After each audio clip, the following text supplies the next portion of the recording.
You don't deserve to eat the food. After my husband's wake was over, my mother-in-law loudly scolded me at the reception after the wake.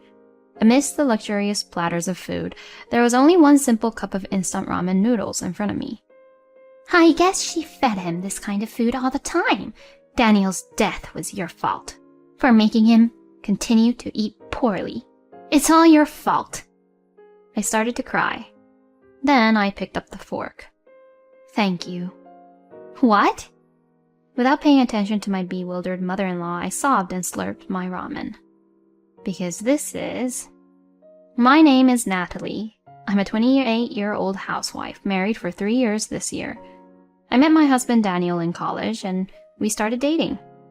When I first met him, he seemed to be a kind, soft-spoken young man, but as we got more involved, I saw a very passionate side of him. You should read this author's book. It's very interesting. You're lending it to me again? I'll look forward to reading it. I'll read it as soon as I get home. He is a bookworm, and when he talks about books, his tone turns passionate. Since I love to read too, we got along right away and started going out. Daniel had always said since he was a student that he'd like to work for a publishing company in the future, and his enthusiasm did not wane when he began his job search. I still remember how happy I was for him when we hugged each other on the day he received the letter of offer.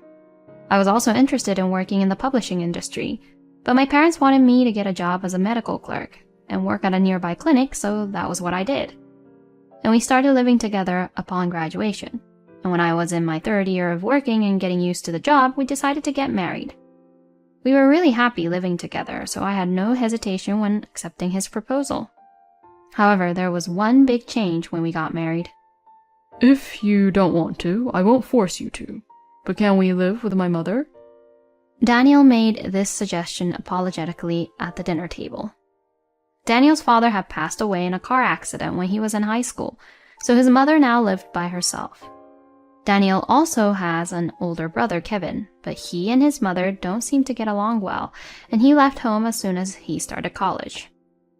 Okay, I'm sure your mother would be worried about living alone forever. I was a little hesitant, but gladly accepted. I had seen my mother-in-law several times since I visited Daniel's parents' house, and she had been kind to me, so I wasn't too worried about living with her. Besides, I knew that Daniel loved his mother very much, and often contacted and visited her, so I kind of expected that he would ask about living with his mother, taking into account the situation. We moved out of the apartment we were living in and moved in with his mother. At the time, I thought that we would begin a happy life together with my husband, who cherishes his family, and my mother-in-law, who is kind to me. However, my hopes were dashed as soon as we moved in together. Why is dinner so late? Make it by 6 o'clock. I usually go to bed early, but I have to work until 5. You're talking back at me like that? Don't get carried away. You're just as slow as your parents. I'm sorry. When we started living together, my mother-in-law's attitude changed drastically. In front of Daniel, she acts nice to me, but when he is away from home, she starts to bully me. The harassment is not limited to verbal abuse. When my mother-in-law took a bath before me, the hot water in the bathtub was drained out, and I even found some of my favorite clothes that were in the living room thrown away. At first, I put up with it, but the harassment gradually escalated. I couldn't take it anymore. So after a few months, I thought of talking to Daniel about it, but... You've been looking a little down lately. Is there something troubling you? Actually... No, it's nothing. Maybe I'm just tired from staying up late. I see.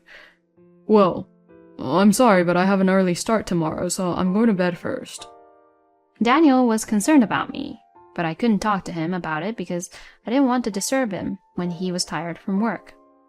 He was assigned to the editorial department, which was said to be one of the busiest in the publishing company, and there were many days when he was so busy with work that he couldn't come home.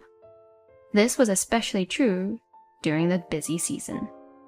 Sometimes he would come home in the middle of the night, but he would fall asleep immediately and go to work early in the morning with a change of clothes.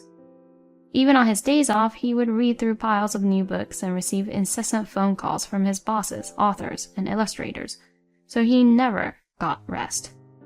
Even so, he did not complain, and in fact, he seemed to be doing his best, but the dark circles under his eyes were getting darker day by day. If I put any more pressure on Daniel, he would break down. With this thought in mind, I was careful not to let Daniel know about it, no matter how harsh my mother-in-law was to me. Daniel seems to be having such a hard time, but you have it so easy as a clerk. My mother-in-law once told me such a sarcastic comment. It's true that my job is easier than Daniel's, but it's hard work to learn technical terms and deal with complaints. Besides, I didn't want my mother-in-law to say that to me, of all people. My mother-in-law has been a housewife since she got married, and still lives on her inheritance and pension. In addition, she is always complaining about my housework, but never tries to do anything at home herself. She spends all day watching TV and going out to lunch with her friends. Does she think I'm her free housekeeper? When I came home from work and hurriedly started to prepare dinner, my mother-in-law wouldn't leave the TV, and to top it off, she started complaining about it. The exhaust fan is making too much noise. I can't hear the TV. I can't turn it off, even if she says so.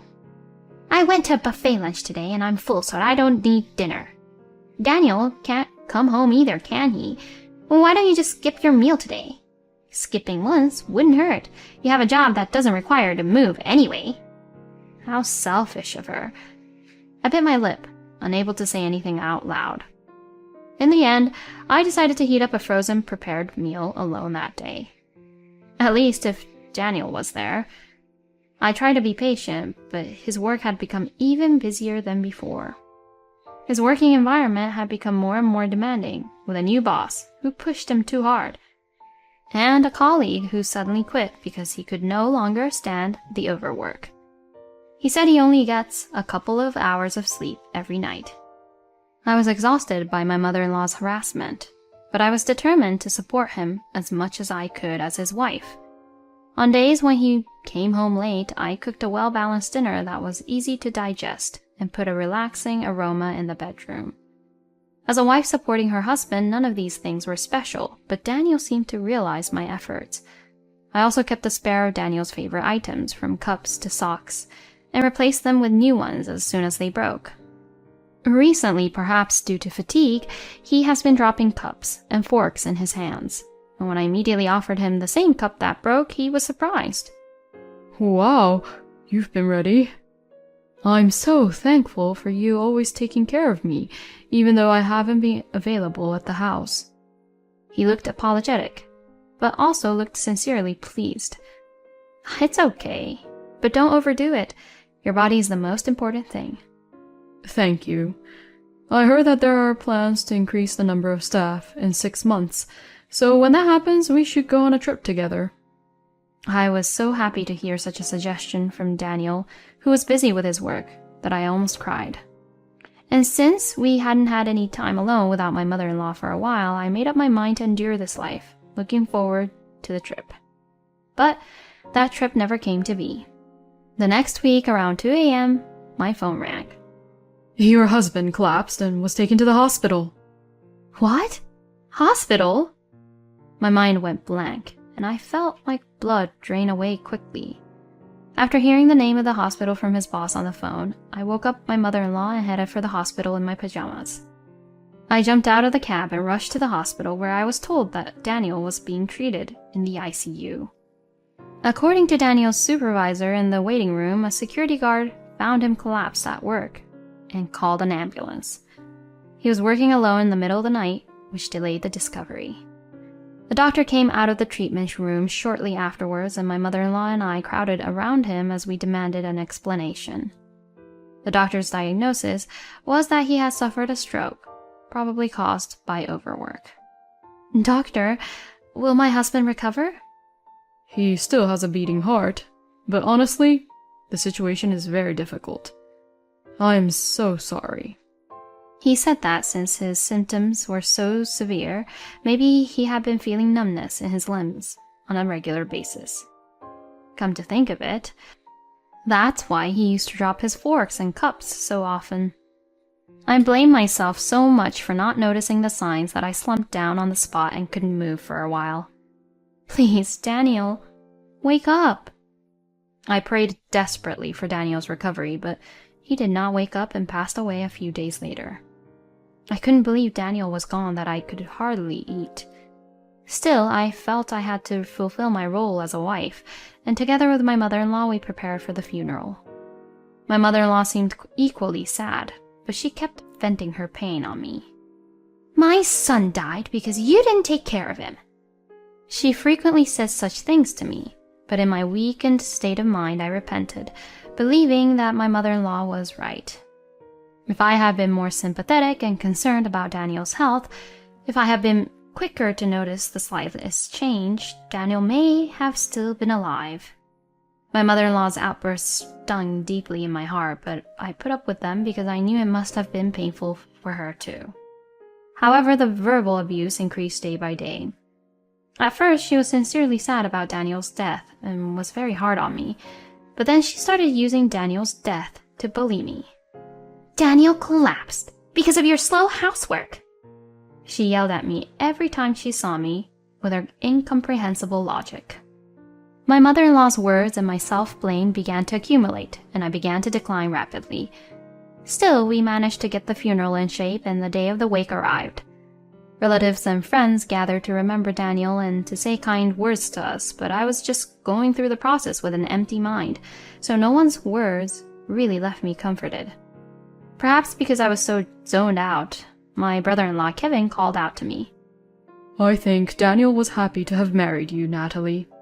I know it's hard now, but you only have to hold on a little longer. Yes, thank you. I had met him several times while preparing for the funeral, and he has a kind and warm personality, just like Daniel. I felt a little warmth when he said that to me, since they all sounded alike. But what does that mean? That I only have to hold on a little longer? The wake went smoothly, and we were to go to the room where the reception would be held. I was running late as I was being approached by Daniel's colleagues on the way, and I hurried to the table for the relatives. Almost everyone was there, and when I took my seat, I saw an unbelievable sight. There was only one simple cup of instant ramen noodles in front of me. As I froze, my mother-in-law, who was sitting across from me, stood up. She was so lazy and didn't care about my son that she fed him this kind of food when he came home exhausted. It's all your fault that Daniel died. She yelled at me in front of the relatives. Then voices echoed through the room, and the whole audience looked at me with disdain. Instant noodles every day? Poor Daniel. I could hear such whispering. I was stunned at the level of harassment. It would have been enough if she just didn't prepare food for me, but she went to the trouble of preparing a cup of instant ramen noodles with hot water for her to verbally abuse me in front of my relatives. You are not qualified to eat the food here. As I froze up, she spat at me and continued to shout at me. While my mother-in-law yelled at me, I sat down in my chair as if all the tension in my body had been released, and began to eat the noodles. What? My mother-in-law's eyes widened in disbelief, as if she didn't think I would actually eat it. She probably thought I would just run away crying. But I continued to eat without caring, tears welling up with each bite. Daniel.